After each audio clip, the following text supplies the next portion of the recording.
예전에 부목사로 있을 때 한참 기도한다고 했었던 시절에 여러 이적들이 일어나기를 바라는 심정으로 기도한 적이 많았었습니다. 개인적으로 그 중에서 제일 소망했던 것 중에 하나가 금가루 쏟아지는 거, 금이 필요했기 때문에. 그 다음에 두 번째가 모세의 얼굴이 너무 빛나서 미리암이 쳐다보질 못했다는 것, 그리고 오늘 본문에 예수님의 옷이 빛과 같이 휘어진 것, 그것에 대한 갈망이 컸습니다. 어떤 사람이 밤새 기도 열심히 했더니 아침에 식구들이 그 얼굴을 쳐다보지도 못할처럼 휘어졌더라, 이런 간증을 예전에 누군가 하는 걸 듣고 나도 그런 경험들을 했으면 좋겠다, 그런 생각을 해본 적이 있었습니다. 지금 생각해보면 왜 하필 그 기적이었을까? 여러 기적들 중에서 물론 하나님의 임재를 경험해보고 싶다는 핑계이기는 했지만 결국은 자랑하고 싶었던 이유가 전부이지 않았을까 생각을 합니다.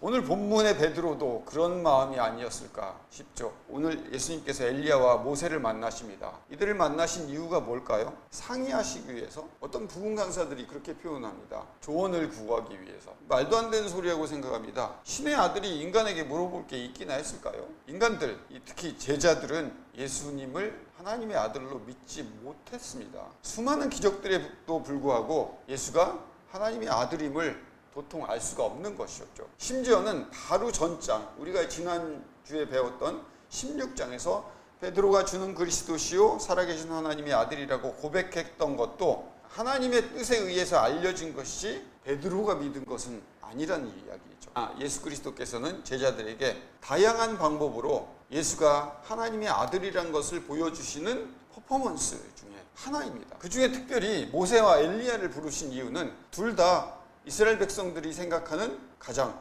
최고의 조상이요 인물입니다. 당시 유대인들이 가장 믿을 만한 사람으로 여기는 두 인물을 증거로 부르신 거예요. 그들을 증인 삼으셨습니다. 오늘 본문의 핵심인 베드로는 왜 여기에 초막을 짓는 것이 좋다고 말했을까요? 베드로가 말하고 싶은 것은 무엇일까요? 우리가 예수를 믿는다고 말하면서 예수께서 바라는 신앙과 우리가 생각하는 신앙이 같지 않다는 사실을 발견해야 됩니다. 하나는 주님을 위하여, 하나는 모세를 위하여, 하나는 엘리야를 위하여. 이 말은 인류가 2000년 동안 기독교를 교회 안에, 수도원 안에, 기독교인이 말하는 어떤 장소 안에 하나님을 위하여, 하나님만을 섬긴다, 오직 우리의 주는 하나님이시다라는 그 이유로 고착화시켜 놓았다, 그거죠. 현상 유지를 시켰고 하나님의 아들 예수를 인간과 다른 신으로 만드는 일에 2000년 동안 애써온 겁니다. 하나님의 아들이 신이니까 당연히 그렇게 만드는 거 그렇게 표현하고 만들어내야 되는 거 아닙니까? 다시 한번 생각해 봅시다. 우리는요, 지금에 만족하고 싶어 해요. 인간은 변화하기 싫어합니다. 죽도록 변화하기 싫어하는 게 인간입니다. 인간의 코는요, 아무리 고약한 냄새도 시간이 지나면 스스로 적응하게 되어 있습니다. 이 동물 중에서 유일하게 변화하기 싫어하는 인간의 몸의 전형적인 반응입니다. 우리는 신앙이 바뀌는 게 싫어요. 우리 삶도 바뀌는 게 싫습니다. 그래서 정해진 규격과 틀에 만족하고 싶어 해요. 교리를 왜 만들죠? 교리가 만들어지는 것이 그 원리입니다. 정해진 규격과 틀 안에 있으면 우리는 안정감을 느껴요. 그 교리가 시대와 환경이 바뀌는데도 변하지 않아요. 그걸 고착화라고 표현을 하죠. 하나님께서 예수를 이 땅에 보내신 이유가 뭐예요? 우리를 구원하시기 위해서. 맞습니다. 그런데 그거보다 더 큰 일이 있습니다. 하늘에만 계신 신이 아니라는 것을 보여주시는 전 우주의 최초의 사건이에요. 어디 신이 이 땅에 내려온 적이 있냐고요.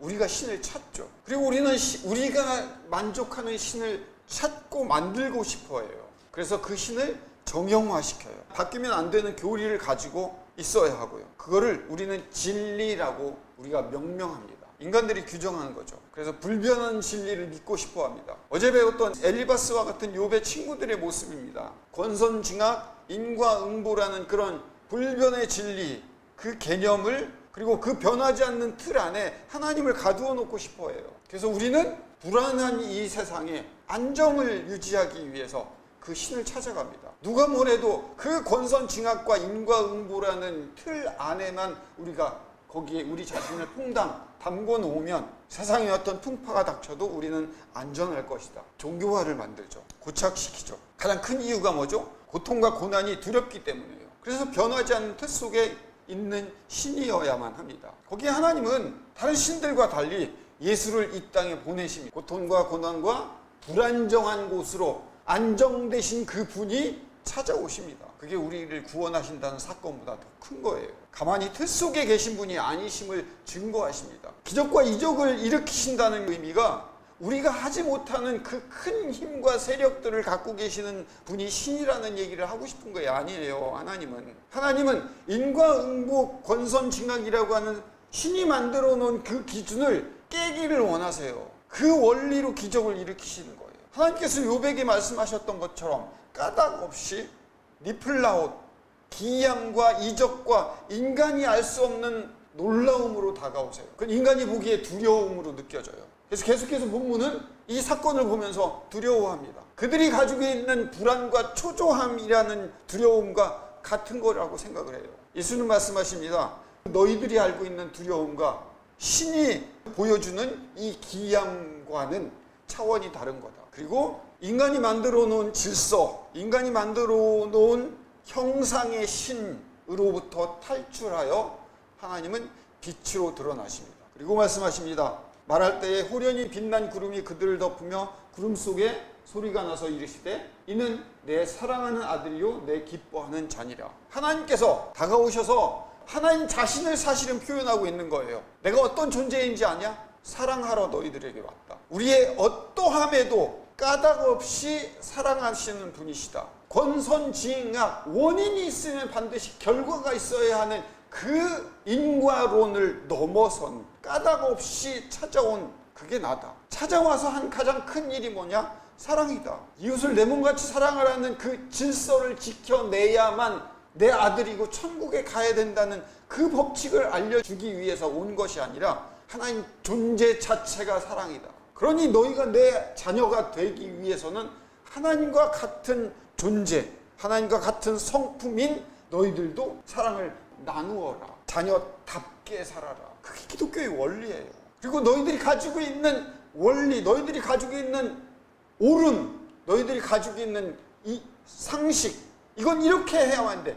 이게 맞아. 쟤는 틀려. 이렇게 해서 틀려라고 하는 그 모든 질서를 내려놓고 사랑해. 저 새끼 마음에 안 들어. 왜? 상식에 어긋나니까. 그 원인이 있으니까 나한테 고통당하는 결과가 있는 거야 라고 하는 이 틀을 깨라고. 우리의 어떠함에도 까닭 없이 사랑하시는 분이 우리가 세상 앞에 까닭 없이 사랑을 줄 수 있는 자로 하나님은 요구하십니다.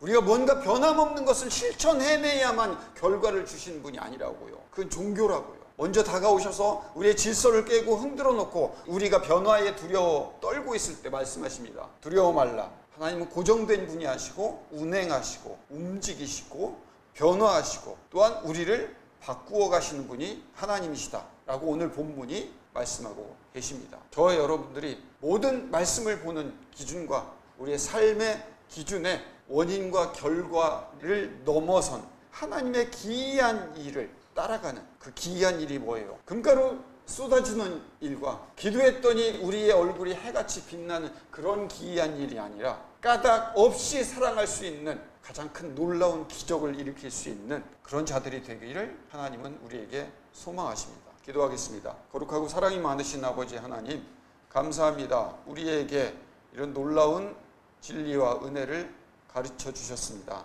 하나님께서 신이라고 하는 그 틀을 깨시고 나오셔서 우리에게 다가오셔서 우리를 까닭 없이 사랑하시기로 결정하셨습니다. 우리는 하나님의 자녀로서 하나님의 성품, 하나님과 모양과 하나님의 모양과 형상을 닮아간 자로서 그런 까닭 없이 사랑할 수 있는 자들 되게 주님 도와주시옵시고 우리 일주일의 삶을 작은 것 하나부터 실천할 수 있는 자들 되게 주님 인도하여 주시옵소서. 예수님 이름으로 기도드립니다. 아멘.